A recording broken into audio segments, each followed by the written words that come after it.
But at the age of 14, going home from school after a football match with my friends, and the officer came onto the train as we were waiting to depart to go towards Peckham. Just came straight towards me. He just dragged me off the train, pushed me against the fence on the platform, punched me in my chest. Then he got his truncheon, hit me twice in the abdomen.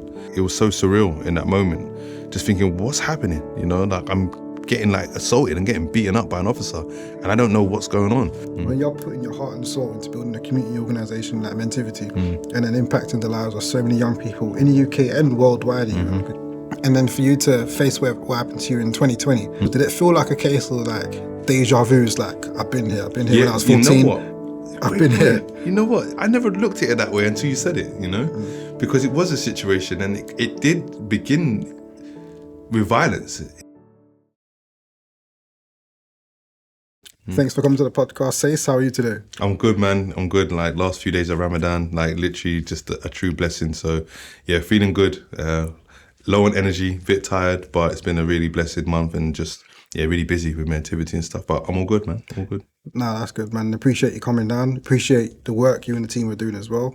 I've been following for a while. I've been seeing you around for a while, I should say, actually. And I know we met some years back when you was a bit earlier on in your journey, and to see how far you've come international now and impacting thousands of young people, man, all over the world, man. It's big. So hats off to you and the team. It must be tough. Must have its challenges, but it must be rewarding as well. Yeah. Listen, this work isn't for the faint-hearted, but it's important, you know, and it's my life's work. It's my passion.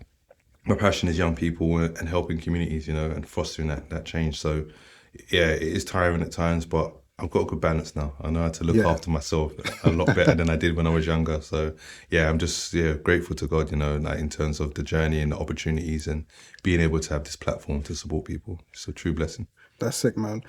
As I was looking into your background, so I remember I come across your video in 2020, which went viral. I think that was on all the famous video. Yeah, that was in all the blogs and stuff. Yeah. But before I even go into that, what I didn't know about your background was what happened with you with the police when you were 14 years old, which seemed like it was a big turning point in your life. Massive. For people who don't know about that particular incident I'm talking about, can you talk about what that was and how that affected you at the time?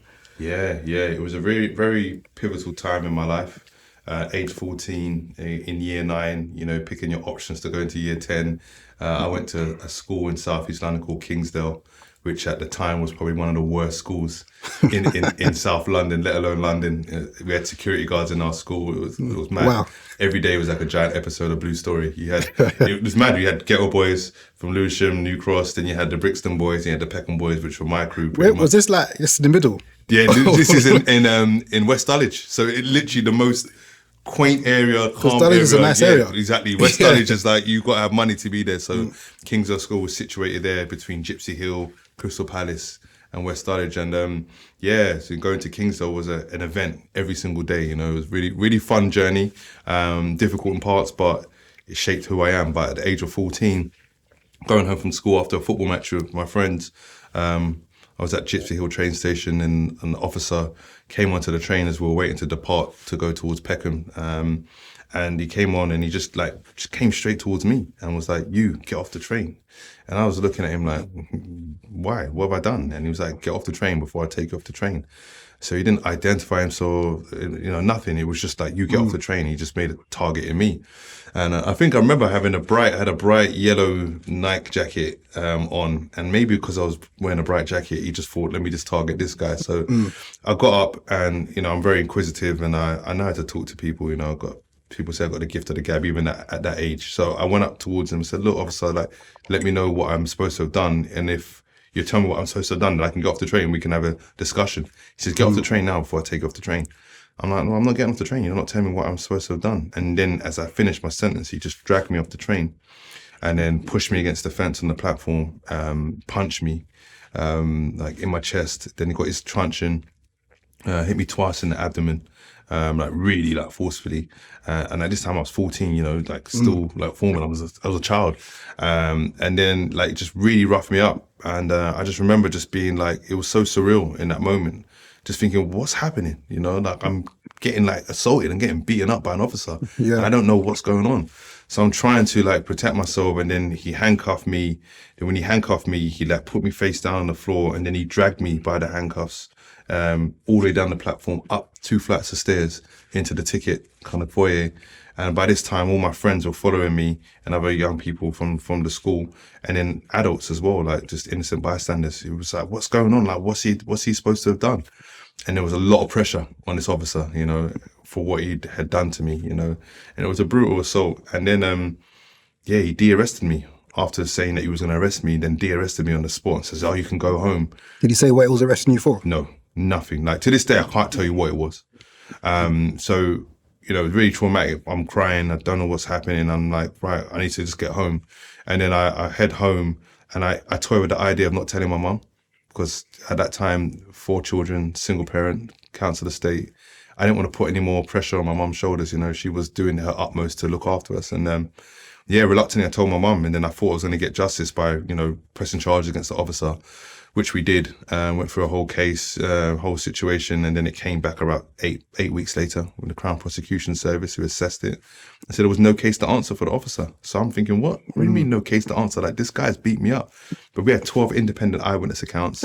Gosh. We had CCTV evidence as well, and they threw it out. And then about 8 weeks after, I get a letter in the post summoning me to court, to Camberwell Court, to answer to charges of assaulting this officer. The cheek. Yeah, exactly. The cheek of it. Yeah, it was mad. Not even the cheek, the audacity. The audacity, yeah, that literally. And, you know, what does that tell a 14-year-old at that time? And, you know, I've been told by my grandparents, uncles, aunties, don't talk to the police, don't trust the police, but was never really told why. And, you know, I'd heard stories, and when this happened to me, I was just like, yeah, I'm going to get justice as a naive, you know, young boy. But, yeah, when I went into that courtroom, man, I just looked around. Nobody looked like me. I realized that I never wanted to be in that position again. I realized that these people had the power to make my life hell and change my life trajectory. And I was like, no. One thing I don't like to do is give up control. Yeah. So in that room, in a courtroom in my school uniform, I was like, I don't want to be here again. And I got off with like a public order offence or something like that. Oh, so wait, you got charged with something? Yeah. They were relentless. Like, so I got public order offence, which essentially was a slap on the wrist. But I remember just crying in that courtroom and just being scared and just thinking, right, if I get out of here, I'm going to focus on myself. I'm going to do something better in my life than what I was doing at that point. Just hang around my friends, just being mischievous. Most of them were Peckham boys, but wasn't on a positive trajectory. So I remember leaving that courtroom and just being like, right, I'm going to look after myself now. I'm going to focus on me, my education and football, and give myself 5 years to make it pro, you know, at the age of 14. And it was a very traumatic experience, which was further compounded because I got stopped after that probably about 40 times for stop and search up until, you know, 2021.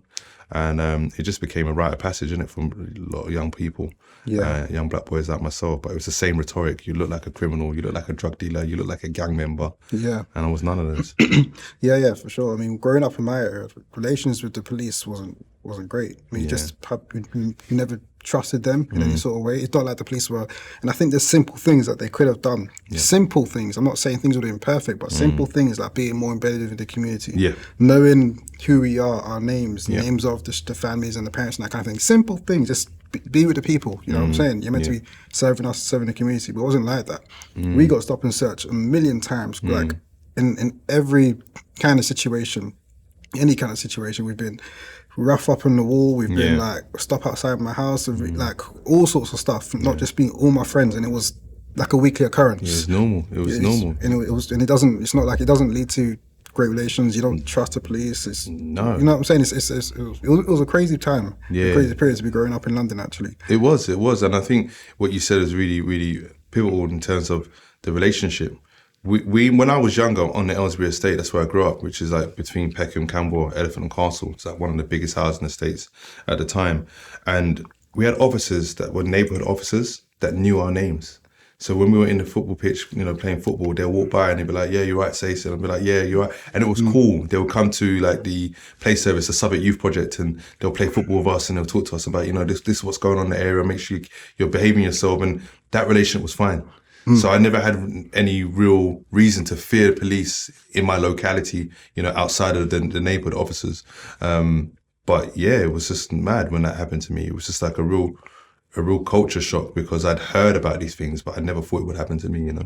And it sounds like it was very much like the police, they're funded by the taxpayer and they should be serving us and keeping our community safe and that kind of thing. But it sounded like it was very much us, like a police, like us versus them type of thing. Definitely. Because you've been assaulted for no apparent reason. No reason was ever really given for it. Yeah. And then now they've summoned you. Yeah, it was mad. It to was charge mad. you, which is mad. It's like, okay, let's protect our own, but the guy was under pressure. Let's do something to this boy over here. Who's this boy anyway? Let's just charge him, blah, blah, blah, and protect our guy in whatever way we can. I was watching a video once on YouTube, and it was Chicago police. Yeah.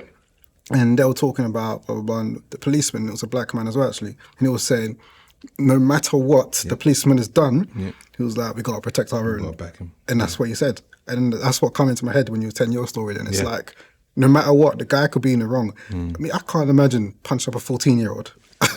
As a man now, right? I can't imagine it. Then using my truncheon and hitting him and dragging him upstairs, I can't. I can't do it. Like, it's wild to even do that, let alone for no reason. It's absolutely wild. And then still for him to do all that, have all these eyewitnesses and CCTV, and then they've summoned you because whatever, they're trying to protect their own person, as opposed to them having a mindset like we're meant to serve our community and serve our people. And that mindset is something that's massively wrong, or was massively wrong, I should say, actually. Well, it's still occurring today, isn't it? So this outlook in terms of, there's a sense of entitlement in terms of, if something goes wrong, I don't need to be accountable. I don't need to answer to these people. But the problem is within that, from a policing perspective, is that when things go wrong in communities and they ask for information, who are they going to come to? The public. But you've got no relationship. So then we look at what's going on in our community in terms of the violence and not solving some of these crimes. The streets know who did, if he's killed somebody, if they've done something negative, the streets know, but they're not going to go to the police because they don't trust that they're going to be protected.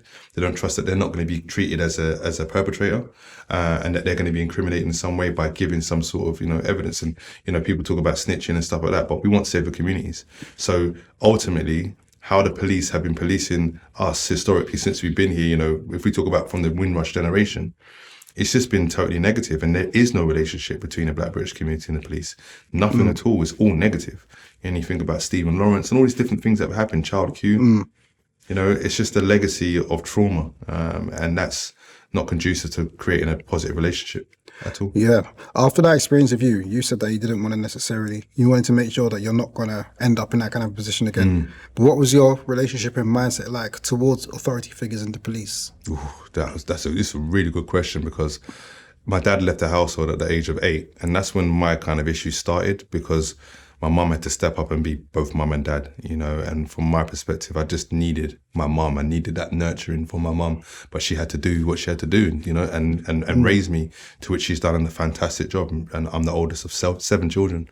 My mum's done a phenomenal job in doing that, raising children for the best part of 41, nearly 42 years, which is just amazing. And my mum's my everything, I'm just so proud to have her as my mum. But my outlook towards authority was very negative, mainly because of the relationship I had with my dad, or lack of relationship. So I didn't feel like men could tell me anything, because I held my mum in such high esteem. And for you to come into my life when my dad's not really in my life and try and tell me what to do, it's like, get out of it, man. Like, who are you? And I was rebellious, that's me in general. I'm always someone that's outspoken, always been rebellious. So when people were trying to discipline me outside of the home, it's just like, what? Like, this ain't happening. Do you know who I am, kind of thing. But, I came across 2 really, really important men in my life. 2 of my mentors, Abdullah Ben Kamal, better known as either Abs or Ben, who grew up on the Glebe estate in Peckham.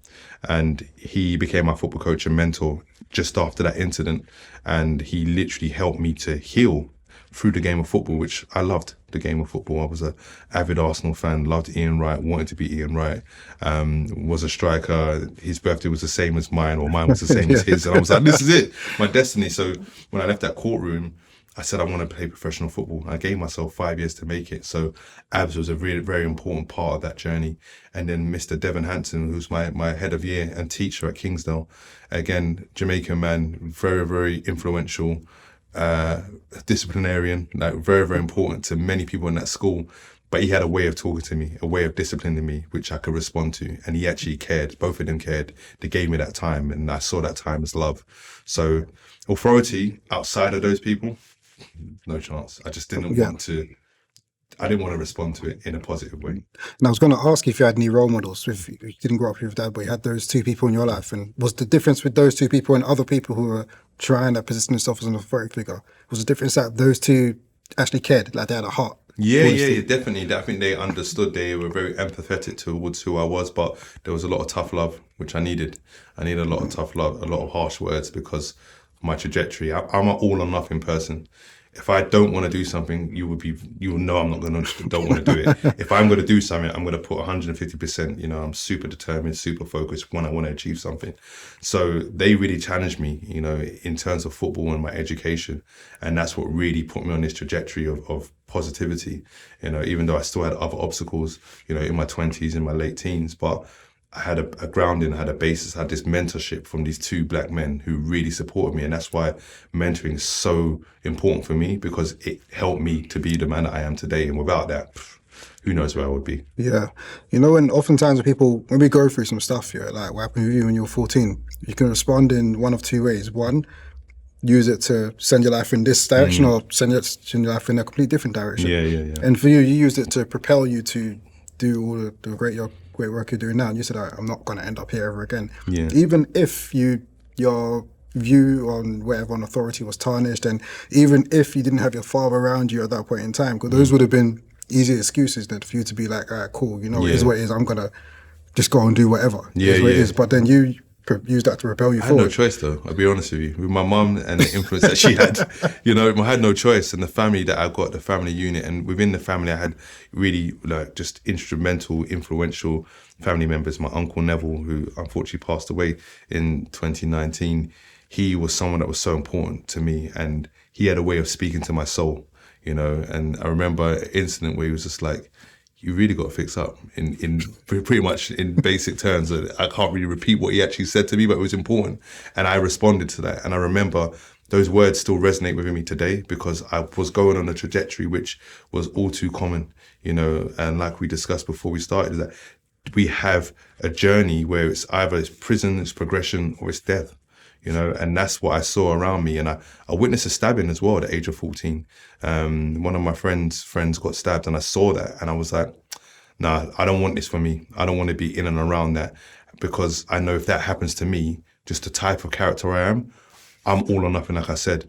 If someone hurts me, I'm going to go all out to hurt them. And that would have been that negative cycle. So I just said, you know what, let me move away from that friendship circle, which in essence caused me my own problems, because those friends then turned on me because they thought that I thought I was better than them. Yeah. So I really was on this journey by myself, and I had football and education to fall back on, and my family. So that's what got me through.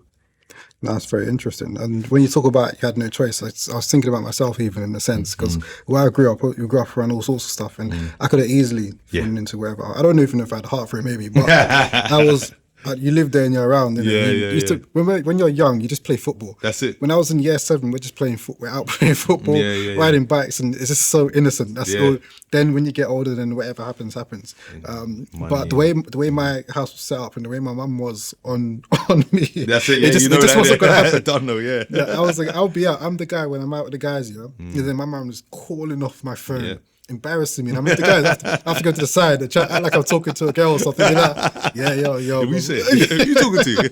But it's my mum telling me, get home. And standard, then man. She didn't want me to go certain places or hang with some certain people or whatever. Because mums know. Mums know their children. They know their boys in particular. And they know where they can go and what they can potentially do if they're not reined in. And I think my mum saw that with me as well. And it was so important. And not to say with my dad, he was in and out of my life. It was not like he just disappeared. We have a good relationship now. You know, we've done a lot of work, and that's great. You know, we worked through some things, and I'm very grateful to have him in my life now. But at that time, what I needed, he wasn't able to give me. And I understand that now. And it took a lot of time and forgiveness to get past that. But it's important that we understand our parents weren't equipped, you know, with everything to be totally successful in every aspect of their life, and they're human beings, and you know, we all have our traits and our flaws, and you know, our parents are no different. But my dad's had to work through that with me, and I have to give him that respect that he's worked through that and he's still around. 100%. That's. Well, I suppose being a father doesn't come with a manual, is it? No, exactly. You got to learn. You probably. I don't know if you felt like that when you had your son. Oh yeah, listen. When I had my boy and I had him I remember holding him like this, and his legs are hanging off, and I was just what do I do now? Yeah, I'm like, all right, and I just had to promise him that I'm always going to be there. Always going to give my best and 150% for him. Because it wasn't his choice to be here. We brought him into the world, and you just have to do your best, and your children will, if they see that you're doing your best, they will feel it, and they will understand that. So my son and I have a really, really beautiful relationship, so it's really important. With your dad, and you said now you're in a good place with him now. You had to work through some stuff and that kind of like growing up. What did that look like when you say working through stuff with him? Good question. I mean, I had to work through a lot of things within myself because I'm a deeply emotional person, and my empathy is increasing as I get older and as I learn who I am, because where we grow up, being empathetic doesn't get you anywhere. And we had to be cold and hard to the world, because the world was cold and hard towards us. So we couldn't show any weaknesses. So we had to put on this bravado, and this facade that this is who we are. And people would quickly sniff that out if they little chink in the armor, like, right, yeah, I got him. Like, let's move to him. And you don't ever want to be a victim. So I had to work through that over the last 5 years through therapy. So that was a real breakthrough for me. But I was doing the same things over and over again in terms of approaching conversations with my dad and trying to find out why he wasn't, the dad that I needed, etc. And it wasn't easy. It wasn't easy conversations, but we've had some really good conversations. But I had to forgive him in areas which he probably had to forgive himself as well. And forgiveness is really important. So we just had some really candid conversations, and just now I focus on the time that we have together, because our parents are not going to be here forever. So, a measure of a person and a man and a child is how they treat their parents. And I treat my parents with the utmost respect, and I have to, because they raised me, they brought me here, and they gave me this opportunity, this life, and I'm grateful for everything that they've done for me. So yeah, I had to work through that, man, and just talk with my dad and just look at the good times, and just create some good memories. And we've had some good memories over the years, but now we're creating even better ones. That's good, man. And I asked that because you're not going to be the only person that's gone through. I mean, you're the only person that's gone through what you've gone through, of course, but you're not the only person that's grown up in this particular type of an environment without your father in the household when you were young. Exactly. Most of my friends, I'm just even thinking now, I think I'm telling my close circle of friends, there's only one I could think of that his parents are still together now. Yeah. And the rest of them is just split households. Yeah, but all my close circle of friends are all like that. Yeah. Which is pretty interesting, actually. And then, so you're not going to, so what I was saying, like, they're going to have, probably going to have their own issues. People growing up this way are going to have their own issues and that kind of thing. And it's important that we do heal certain things as opposed to just leaving wounds open and just living with it and then whatever. We have to break cycles. And that's what we have to do, especially as men. We have to break the cycles, because the men of our previous generations, they had to endure so much. And that's what I understood from my dad, my granddad. What they had to endure is that they were outside the household, they were seen as boys. They were seen as, less than human, and the way that they were treated on a day-to-day basis. And then what does that do to your humanity, your soul, And I can't really comprehend how much that may have impacted them in terms of how they then were towards their loved ones. It was very, very difficult when you feel so disempowered. And then when you've got the stresses of raising your children and family and the pressures of that, it's not easy, So as I said, empathy is important, and understanding that. And that's what I've tried to do, is put myself in their shoes and understand that maybe they weren't equipped in the same way that I've been equipped, in terms of raising my son. But I've just learned from that and tried to break the cycles and remember what it was like, how I felt, at times when my dad didn't turn up, for example. I remember to this day how that feels. I never wanted my son to feel like that way. So it's really important that we pay attention to that and break those cycles, I was listening to another podcast you was on, and you mentioned that when you were younger, you were really angry, getting into fights all the time. All the time. What was it? Why were you so angry? You know what? My dad was my role model, and that was my first superhero, the person I looked up to. My dad is very talented. He's a music teacher now. He was a musician back then, carpenter, driving instructor. Like, my dad could build like this podcast studio. He built it out like, and just to a high spec. Very, very talented, very intelligent person. And I just wanted to be him, you know. And when he wasn't around, he wasn't giving me what I needed. That made me angry because I didn't know how to deal with it. I didn't know how to express it other than what I'd seen around me, you know, men on TV showing anger, like something goes wrong. It's a problem, like, let's fight. You know, that's what it was. So that's what you learn, especially in the 80s and 90s. So masculinity for us was around aggression, around fear, instilling fear. So I just had a lot of anger, but also, like I said, in the area that we grew up in, you couldn't walk around smiling. Not on the Aylesbury estate, not in Peckham. So everyone walked around with a screw face because like, I don't know what this guy looks kind of angry. Like, I'm not going to move to him. So you had to have that face on. So I didn't know how to express myself other than through football. And even when I played football, I was an emotional wreck. And like between 8 and 14, just always, I hated losing. I was always crying because I was like so angry and worked up. But, you know, we solved things by fighting back in the day. And that's what my era was about. You know, we had fights and you had fights with people and then you became friends and then you fight again and you become friends. But we never really wanted to hurt people, you know, like what we see today. But yeah, I was just angry and frustrated at the world, the way that the world saw me, the racism that I experienced, you know, in my formative years, the murder of Stephen Lawrence, you know, at the age of 10, realizing that this could happen to any black person. There was so much things that were going on. So I was really angry, you know, even within education wasn't fit for purpose for me, didn't stimulate me. So it just frustrated me. So I just didn't know how to express it. And, you know, we just went to that default mode, which was anger and frustration. And I think between 11 and 14 at Kingsdale, I probably had close to 50 fights. Wow. Yeah, I was fighting year 11s and year 10s when I was in year 7.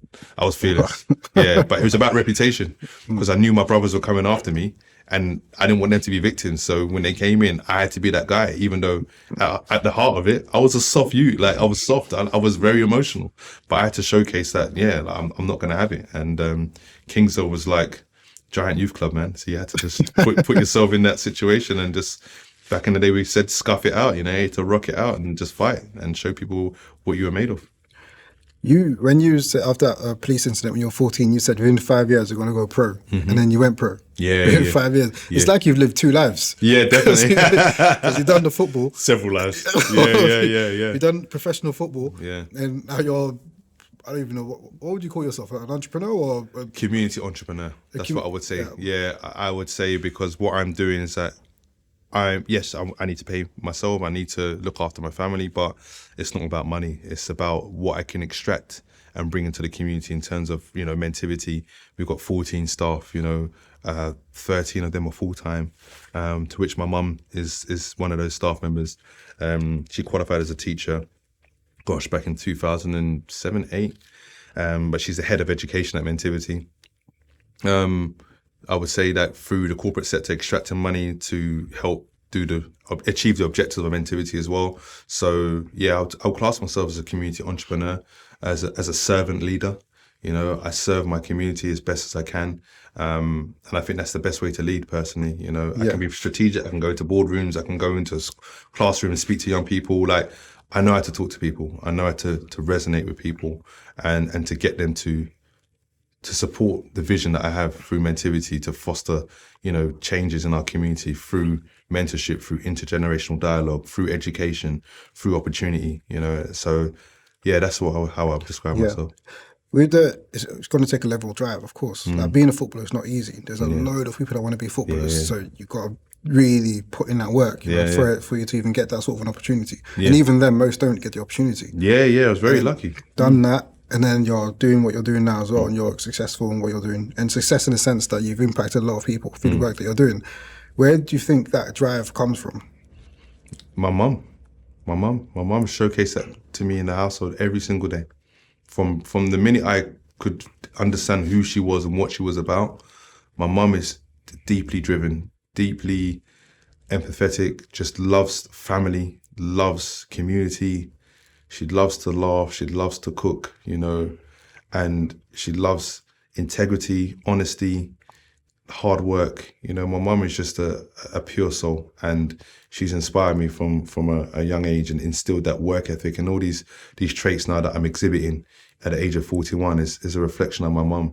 And my drive stems from her, but also for her, in a sense that I want to I want to retire my mum, in the next 2 to 3 years. I want my mum to enjoy life. She deserves it. She's given her all to me and my siblings. And I want to make sure that she has a life that she maybe always wanted, to travel. And she's traveling a lot now. She's actually in Valencia at the moment, enjoying life. My mom's traveling, she's enjoying life, and that makes me happy. So the measure of a man and a child, as I said before, is how we look after our parents. And I wanna enjoy and create great memories with my mom, until we can't, and that's what's important for me. But that drive and determination, as I said, when I'm deeply passionate about something, I want to achieve something, nothing's going to stop me. Yeah. And that was the same with professional football. And that taught me the impact of success, that if I work hard, I can experience this success. And that's been something that I've transferred into every area of my life, in terms of my career.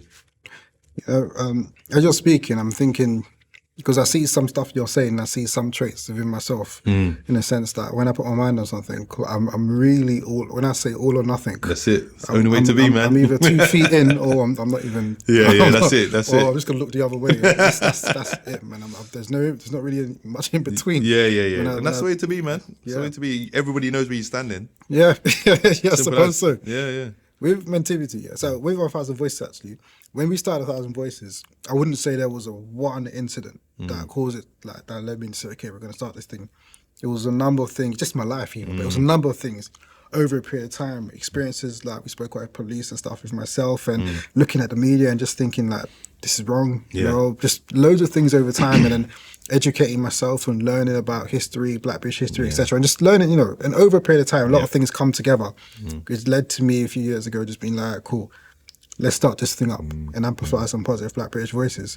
What did that look like for Mentivity? Was there like a one experience, or was it a few key experiences over a period of time? Every single thing in my life that's happened to me is literally fed into Mentivity. And this is why I'm grateful to Allah and grateful to God, because, man, this journey that I've been on has been the most difficult but beautiful journey that I could ever wish for. And, one day when I write my book, like, people will understand the depths of the despair, the heights that I've experienced, through joy, and experiencing some of the most amazing things I have in this world. And all I've done is try to be a good person, and yes, I've made mistakes. Yes, I've done things maybe to hurt people and unintentionally, but at the heart of it, I'm a good person, and I know that. And I just want to give to people, and I want to use the gift that's, Allah's given to me to really bring light to some people's lives that don't experience that light and success. And I know what it's like to be down and out. I know what it's like to be rock bottom. I know what it's like to grow up in a council estate. I know what it's like for your dad to be in and out of your life. I know what it's like to see your mum struggle. So all I'm trying to do is bring that to light, through the work that I'm doing, just to bring some sort of hope to people's lives. And Mentivity was born out of, again, frustration. I experienced 2 redundancies in 2013 and 2015. One was a charity that I'd worked for part-time for 7.5 years and 15 months full-time as a community development manager. And when after that second redundancy, the frustration that I had, knowing that people had control over my life and where I could go and what I could earn, I was like, I'm never going to put myself in this position again. And I used my redundancy money to set up Mentivity. In November 2015 was when I was made redundant. And then I had a dream, because I was running this pilot project called Sportsmen, which was sports mentoring. And I studied at University Youth and Community Work and Sports Development at the University of East London. And that's when I formulated the whole philosophy for Mentivity. And basically, in a dream, it came to me and it said mentoring activity, Mentivity. And it was at 3 a.m. Oh, it's that way. Yeah. Mentivity, yeah. So then I woke up and I wrote it down, had this notebook next to my bed. Then I sent a message to my brother Tyson and Leon, my business partners for City of London Football Club. I said, I got it. And they were like, go to sleep, bruv. Like, it's 3 a.m. Like, why are you messaging us? And I'm like, don't worry. I'll speak to you tomorrow. And that was it, Mentivity. And I launched it in, the 14th of January, 2016. And I haven't looked back. It's been 8 beautiful years, 8 difficult years, but 8 beautiful years. And there's nothing better than having your vision and working towards that. So it was born out of frustration, the experience of mentoring from my mentors, in my formative years, playing professional football, going to university at the age of 28, being a father, it just amalgamated into this offer, and it's just accelerated and grown in the most beautiful way, you know. That's sick, man. And I really respect it. Thank you, man. I think when it comes to starting out enterprises, a lot of people, especially if maybe for you, maybe slightly different, but you can correct me if I'm wrong, but in the sense that you've done a similar type of work before you started Mentivity. Yeah. Well, some people may not have that any kind of experience really. Yeah. But they want to start something. Yeah. And they might have a heart for something maybe community driven or some sort of social enterprise. But the first thing like that stops people is like how would you even start? What do you do? Like literally. Yeah. It's not like a job where you got the job spec. Yeah. What do you do? Like, what did that look like for you at the start? Listen, you know what? Yeah, it was mad because I was formulating this idea and thinking I could do something myself after the two redundancies. Well, the first redundancy when I started thinking I can actually create something myself. And it was actually when I finished university in 2014, I graduated from university and I actually got the opportunity to go out to Canada to do a keynote speech at a conference through a friend that I'd met in America. Is a Geordie guy called Dave. So Dave is one of my good friends, and he lives in Canada now. But he was in Canada, and he was like, "Sayce, I'm working on these conferences, and I think that you would be really good to come and speak." And I was like, "Me speak?" Like he said, "Yeah, come and do a seminar." And I was actually in Brazil at the time as a reward trip after graduating for the World Cup in 2014. Yeah. So and then he hit me up on Facebook, and I was like, "Yeah, I'll do a seminar. I've done loads of those at university. It's no problem." Then he's like, "All right, cool. Send over your CV." So I sent it over, and then he got back to me about an hour. He says, "I put it to the committee, and they want you to be keynote speaker." I was like, "What?" I was like, "I'll call you back." So I was with my brother Ramel and my friend Cedric, and we was walking down the Copacabana. I remember it like vividly, and I was like, "They asked me to be keynote speaker at this event, this conference in Canada. I've never done it before." And my brother, I remember Ramel, what he said, "But just do it, man. Like, if you crash and burn, then you know it's not for you, innit?" And I was like that. You know what? You're right. Yeah, I'll do it. So I was like, I'll do it. Listen, it took me about 2 months to write that keynote speech, man. And how long was the speech? It was about 45 minutes. Oh, it's a sick. It was proper things. Like, I don't do anything by halves, like, as I said. So, yeah, I had to prepare for it. And it was like 350 people in Edmonton. They flew me out. I actually had a holiday, like a free holiday as part of it. I went to LA, to Vegas, and then went to Canada, came back, went to LA, just enjoyed, you know, but I really had to prepare for it. And when I did this speech, it was so well received, and everyone said, "You need to start up your own thing." I was voted the best speaker. There was like established speakers. There's a guy called Chris Cook who literally was born without limbs pretty much, and he uses a longboard to get around. He does like marathons and everything. He's an amazing guy. Oh. And he was one of the speakers. And I was like, this guy's like a legend. I'm just from South East London. Like, I'm nobody. So then he came and spoke to me, said, "Look, I like your energy. Go and do what you got to do." And I went and I just smashed it, you know, and I never looked back. And that's what really inspired me to start Mentivity. So really and truly, this journey's been like jumping out of a plane without a parachute and figuring out how you're going to land safely. And I still haven't landed. I'm still in the air, you know, still trying to figure it out. Still in that moment, you know, like I've done skydiving, and that panic when you jump out, that's what it was like when I first started. But I knew that I could do something special, and I knew Mentivity was a gift from God, and I knew that this is something I can do.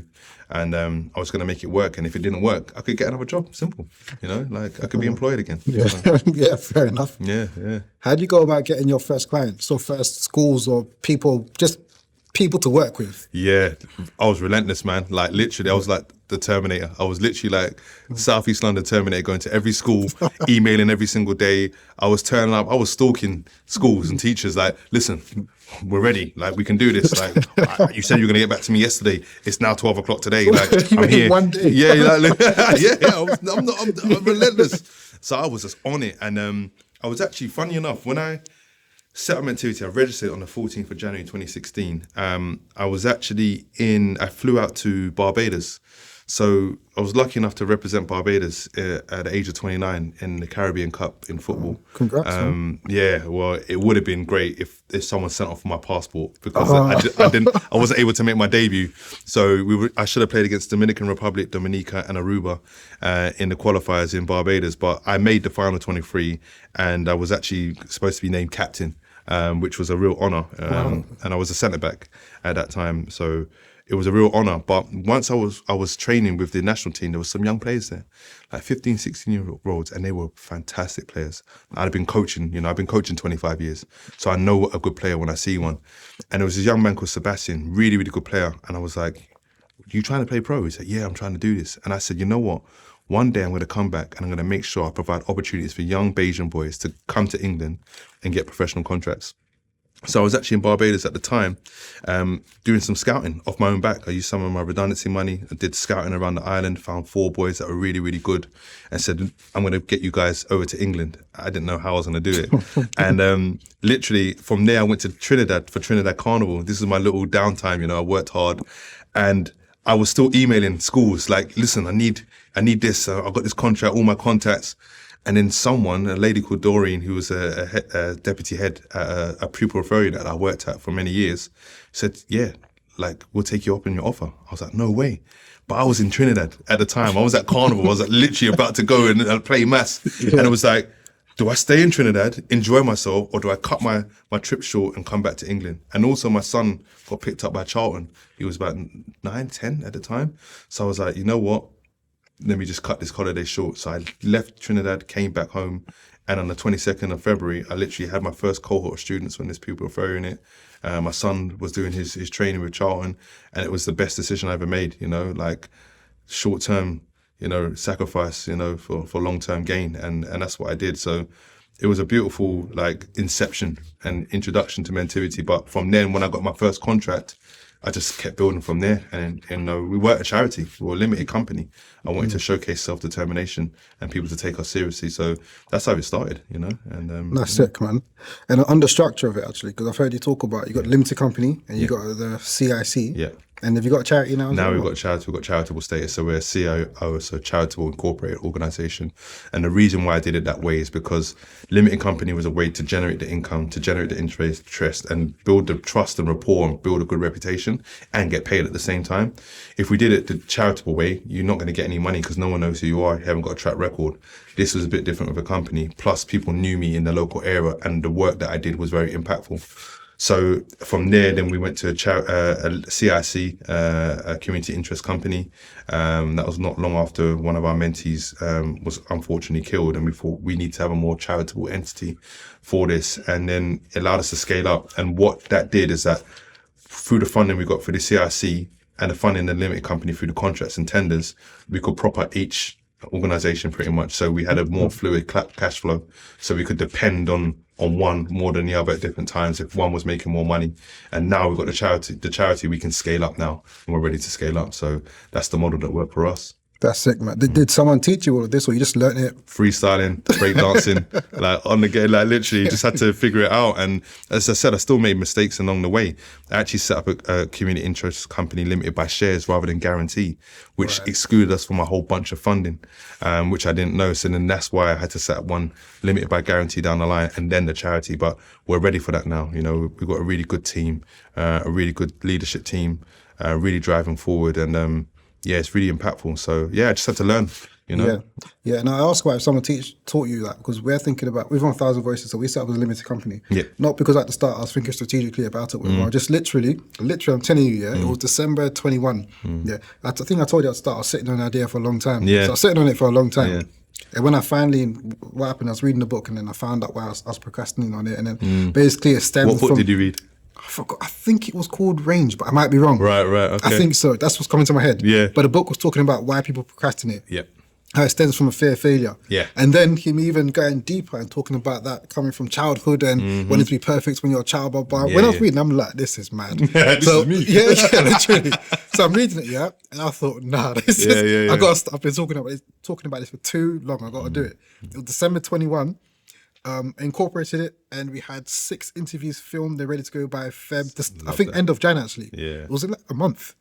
And I didn't know anyone. I remember asking people like, "Oh, do you know anyone I can go?" I was just like emailing. Oh my gosh, the man networking. Yeah. So within a month, we had like 6 interviews, and it was good to go. Boom, and I set up as a limited company. Not because I was thinking about anything strategic. I was just like, I need to have something, because Yeah, when people yeah. Google, they can Yeah. see we're a legit company. Yeah. I'm not just like not a random person. I feel you. And done that, and then over time, we're thinking more strategically. I'm like, okay, we can do a limited company and offer some service Yeah. and that kind of thing, and then looking into setting up a CIC and that. But Mm. my thing was that you hear about people making mistakes and, you know, when it comes to legal stuff, and I didn't want to do anything wrong right now. And then later on down the line, I'm like, oh man, 2 years ago I should have set up like this. And I remember I was asking around for a lot of advice and that kind of thing. And that's why I was wondering whether if you had some kind of business mentor, someone else teaching, or you just learning. And one of the things about me is that I've always been an entrepreneur.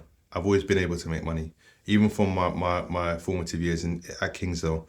I was always thinking about how I could make money. So the way I used to make money in school was I used to go to this bakery early before everybody else. So I used to leave my house sometimes at like 6:30 to go to school. I didn't need to. I could have left at 7:30. That's why most kids are still sleeping. Right, I know, but also because I wanted to play football before school.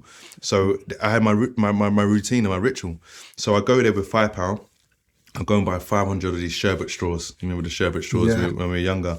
So 500 of those, and I'll have those in my bag. And then what I would do is within the school time, I would sell them to people at school. But it was obviously 2p per straw. So I'm already doubling my money. But what would happen after lunchtime, because everybody was flagging after lunch and no energy, people really wanted that sugar boost. So then it was 3 to 4p. So sometimes if I didn't sell it in the morning, in the afternoon, I'm quadrupling my money. So I'm going with £20. So then I'm buying now 1,000 straws. So I literally now go buy little bits and pieces and I'll be selling them in school. And that's how I started making money. So I always knew how to make money. I was really like smart like that. So I always had a business mind in that respect. And when it came to like Mentivity, it was freedom. You know, it was expression. It was like, right, let me try and do this. Let me figure this out. How do I structure this price? How do I talk to this person? Which I know how to talk to people. I know how to sell things to people. I've done it my whole life.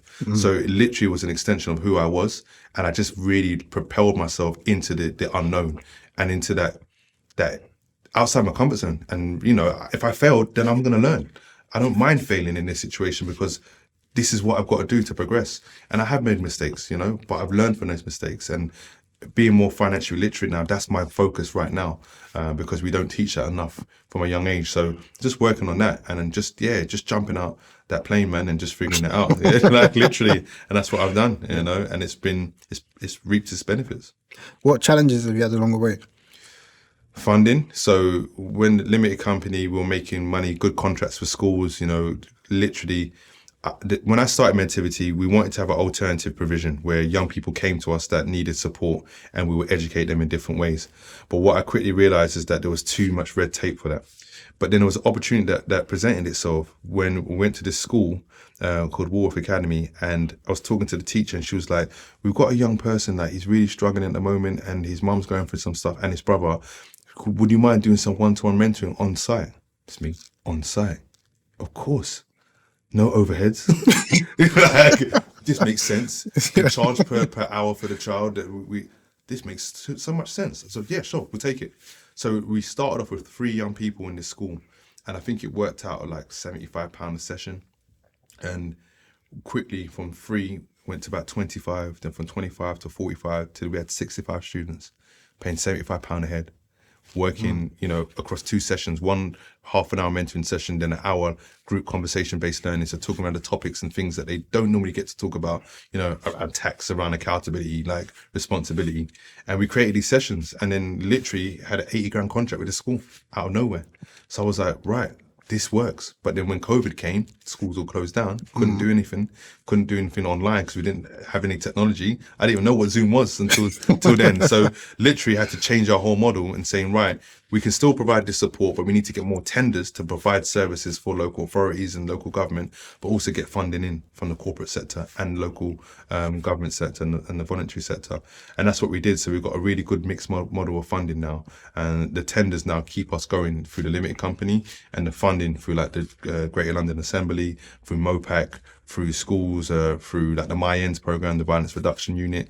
Yeah, we get a lot of funding through that as well. And also training now. We're training people around sports mentoring and being more equitable in these institutions. So that training arm now is quite lucrative, and we're working towards that as well. So I love it, man. And that's the thing with this, when you're on this entrepreneurial journey, sometimes opportunities will just come out of nowhere. Yeah. Like you're not even looking there. That's it. And yeah. then they'll come, you're like, wow, yeah. This is money. This is my bills for this month paid, you know what I mean? And that's what it was about. So yeah, it had to be done, man. And as you said, it's like freestyling. You're just breakdancing, man, and waiting for the music to stop. To feel like, right, what do I do now? You know what I mean? It's mad, but it's been really enjoyable. But as I said, I had made mistakes, and that funding model wasn't sustainable. And that's when we set up the CIC and started to really utilize that.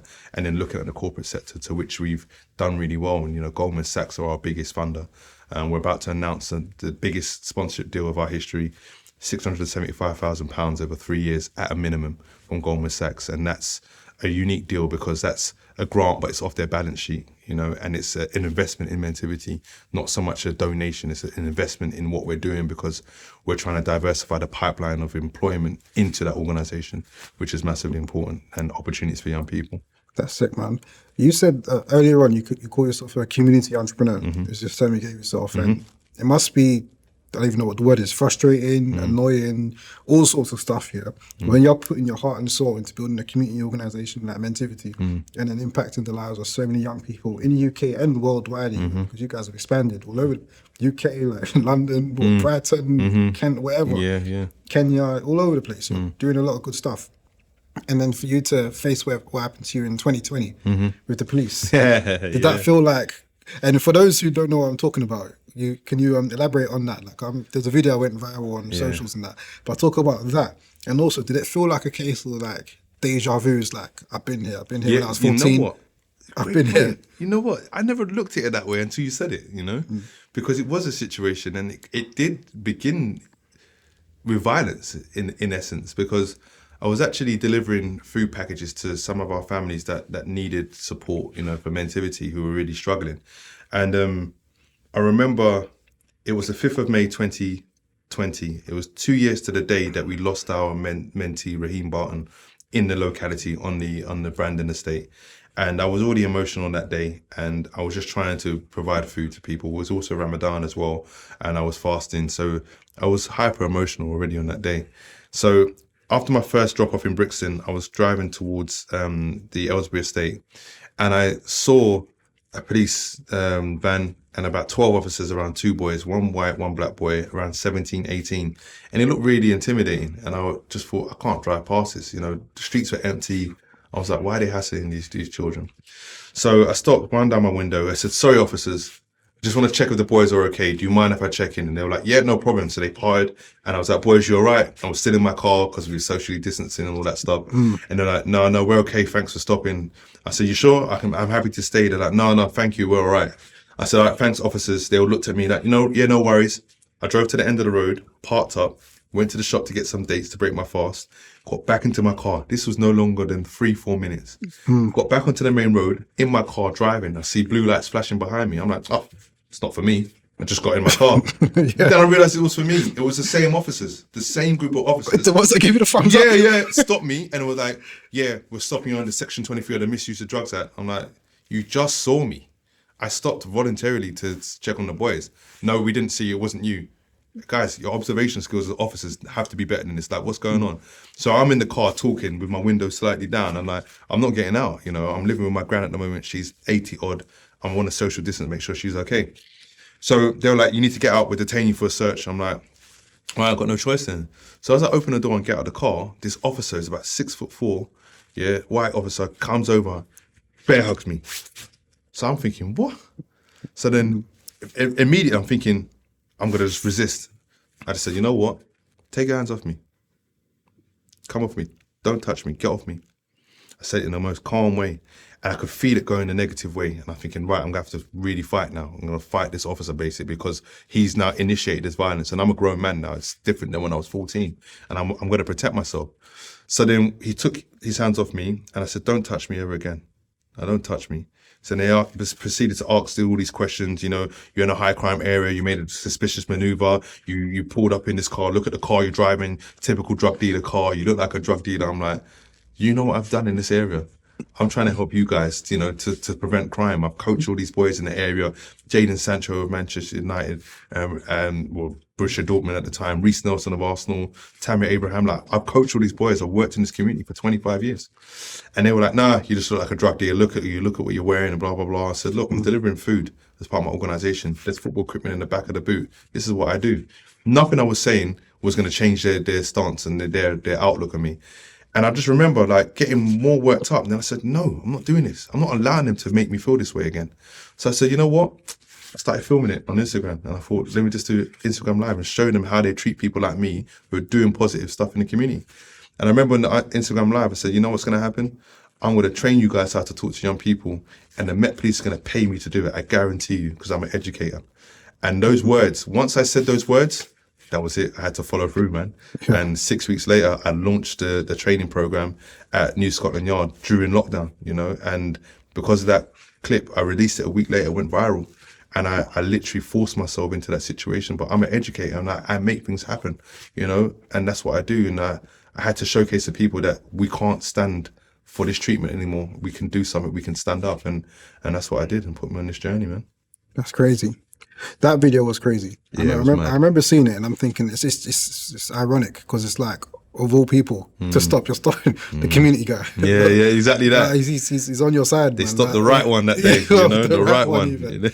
So you stopped the community guy, the one that's literally in the community, in the trenches, doing in the the work. hood, man, doing the work. Doing the work, man. I've been doing it for a while. Yeah, 25 years, bro. It's crazy. And it's like, with the situations like that, it's like, they've probably at one stage clocked, like, shit, this is wrong. But because maybe they're trying to save face or whatever, they'll double down. Yeah. They won't, like, they won't hold up the hands and say, you know what, we've made a mistake, blah, blah, whatever. They're going to double down. Well, four of the officers did. 4 of the officers were actually cool. And the one that was the best one was actually one with the least experience on the force, but the most life experience. He was 4 weeks into the job. I remember his name was Chris. I said, thanks, Chris. I said, you're a legend. You know how to talk to people, you know? And he said, yeah, I've been in the job 4 weeks. I'm no way, you're a legend. And like, but the fact is that the way that they criminalize me and so many other people in our communities based on a false narrative of a few, you know, it's the same way that we look at the police and we say, well, all the police are racist or they're institutionally racist because of what they do. We're looking at a small microcosm of that community and saying that all of them are this way. And unfortunately, there are good officers, but there are also bad officers, and there shouldn't be bad officers in the force. There's no room for bad officers. This whole bad apple approach, we can't have bad apples in the force because you've got a job that is so important and so integral to the safety of people, you know, who invest and pay for your services. You can't afford to be getting these things wrong or getting the wrong people into the police force. Just like in teaching or social work, you can't have the wrong people in these situations. You can't afford to make these mistakes. So if you're standing by and watching these things happen as a good officer and you're not challenging these officers, you're just as bad. Simple as. 100%, 100%. You've been on a whirlwind journey with Mentivity. Yeah. A lot of stuff, man. A lot of stuff, from hustling and standing outside the school gates like emailed you yesterday. Yeah, trust me, man. Like, literally. From there to launching all over the world now, and opening your own centre and all sorts of stuff, man. All sorts of stuff happening. What's in the pipeline? What's the vision? Where do you want to go with Mentivity? When I started this, I wanted Mentivity to be a household name and to be a brand which is synonymous with community, with progression, with opportunity, with hope, education, mentoring, and intergenerational dialogue. I think we've missed that. Culturally, from an African perspective, from an Afrocentric perspective, we've had this mentoring model for many years in the sense that you've got the elderly, you know, grandparents in the home, grandparents, then the children. And there's mentoring happening and intergenerational dialogue happening in that household. And we've lost that now. I think in community, we've lost a bit of our identity by being here in the Western society and really now adhering to their kind of capitalistic views, which really now, they really, for me, it really makes people more individualistic. And that's the problem that we're having in this society now, is that we don't have a community. We don't have a true community. We don't have a society or community because we can't keep young people safe or our women safe. So if we can't do that, then how are we going to have the next generation? How are we going to nurture the next generation? So it's really, really important. So for me, for Mentivity now, with this new community hub, which is a full circle moment for me, it's on the Aylesbury estate where I used to grow up, where I grew up. So 24 years of my life. Getting that building, getting those keys at the beginning of Ramadan, the first day of Ramadan, in March, it was just powerful for me. And it was very timely. But this is going to be a place and space for all. So Spotify, our second biggest partner, a corporate partner and funder, they're going to build out a podcast studio. We're actually in the middle of negotiating a documentary to talk about youth spaces, the importance of mentivity, reclaiming the spaces, and why youth clubs and youth culture is so important. Because look at Black British culture now. Look at it, it's global. Everyone looks at us. We used to look at the United States and they were the trendsetters. It's us now. And now it's migrating back slowly towards the motherland, to Africa. So it's really, really important space and opportunities now to provide for young people in terms of apprenticeships, internships through our corporate partners and diversifying those pipelines. Opportunities for young people to become trained up in tech. Tech we're in the middle of the fourth industrial revolution. If we're talking about social mobility, economic equity, young people need to be at the heart of these careers. They're the ones with the creative minds. They're the ones that know how to code and do these things on a whim. And construction's the biggest, industry as well. There's going to be a skills gap of 260,000 by 2026. Young people should be filling that, and Mentivity want to be at the forefront of that. So really and truly now it's about fostering change in communities, exhibiting social value and what that looks like from a true community perspective, and just progressing, man. That's what it's about. Sick, man. Sayce, your story is crazy, man. You're listening to you. It's like I don't even know how to. It's like reading an autobiography. It's like watching someone recount their inspiring autobiography, man. Thank you, because man. the journey is nuts, man. The journey is nuts, but it's super inspiring, man. Thank you, man. And like I said at the start, and I really mean it, I really respect the work that you do with Mentivity, but hearing the story and everything around it makes me even respect it even more. Thank you, man. Hearing about where you've come from, the hustle and the bustle, and what you're doing right now, the contracts you're securing, the hub you're building, you've expanded. We haven't even spoke too much about all the work you're doing internationally, but you're doing so much for young people all over the world. Yeah. And I really respect it, man. So hats off to yourself. Thank you, man. Hats off to the team, to your mum. Thank you. She's working as well. Mentivity is basically an extension of my mum's philosophy. That family, that community, and that's what it is. And, we're going to have a e-commerce brand now, which will help to fund our work. So in conjunction with Brits and Streetwear, so we lot of Mentivity logoed up stuff. People want to buy that, and that can support our work as well. So we're really trying to break down the barriers, and foster change in different communities across the world through different Mentivity community hubs. That's it, man. You got any final words for us before we wrap up? You know what? Get behind Mentivity. Please. It's really important because it's not about me. It's not the Sayce show. It's an extension of my life, and I give my all to Mentivity every single day. I cannot switch off, but our young people need us. And for those that are watching, who have time to give to other people's children, give that time to other people's children, because that time they see as love, but that voice is more powerful than that voice in the house that they hear every single day. My son is 17. If I tell him to do something, he'll be like, yeah, daddy, yeah, cool. In his head, he's like, yeah, sure. But if someone else outside the house says the same thing, of course, that makes a lot of sense. Yeah, I'm going to do it. It's just more powerful, holds more weight. So give your time to other people's children. Start looking at the issues in our community and how you can actually find solutions, because we can't allow these things to get to our doorstep when it reaches the level of violence that we're seeing in our community. So invest that time in the community so we can prevent this from happening. Violence is preventable, and we all have to come together. So if you can do it through Mentivity or through your own means, please do it. That's it, man. Thank you so much for coming down once again. Thank you, Thank brother. you for the words of wisdom, inspiring story, everything, man. Really appreciate you coming down and sharing everything that you've done. Thank you, man. So that's that for now. We had Sayce Lewis Holmes on a podcast. Holmes-Lewis. Sayce Holmes-Lewis. My mum will I be knew I was gonna fussing. get- So I knew I was my gonna get mum mixed made up. sure she had her name first, Holmes-Lewis. My mum's very strong. So she literally had to do that. So Sayce Holmes-Lewis, yeah. Sayce Holmes-Lewis on a podcast. This is 1,000 Voices in for now, people, and we're out. No, thank you. Cool, man. All good, bro. All right. Love, man. Thank you, man. That was really good.